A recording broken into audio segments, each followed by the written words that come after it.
आपल्या मनामधली कुठलीही एक इच्छा जर का पूर्ण करायची असेल ना, तर त्यासाठी व्यंकटेश स्तोत्राचं जे काही उपासना आहे त्याचा भरपूर फायदा होऊ शकतो आणि त्याचा वापर तुम्ही करावा, त्याचा फायदा तुम्ही करून घ्यावा अशी माझी इच्छा आहे. काय करायचंय ते मी सांगतोय.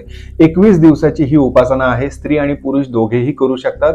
स्त्रियांनी फक्त अडचण त्यांची पूर्ण झाल्यानंतर मग करावी, म्हणजे मग 21 दिवसात खंड पडणार नाही. ही जी उपासना आहे ही करताना 21 दिवस सलग करायची असते.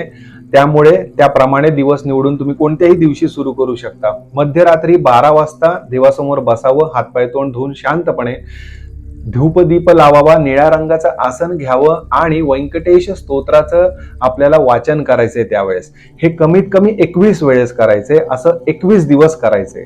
या 21 दिवसामध्ये जरा अडचणी आल्यासारख्या वाटल्या तरी सुद्धा त्याची चिकाटी कायम ठेवा, म्हणजे मग तुम्हाला तुमची जी मनातली इच्छा आहे ती पूर्ण होण्यासाठी निश्चितपणे मदत होईल. शिरीष कुलकर्णी.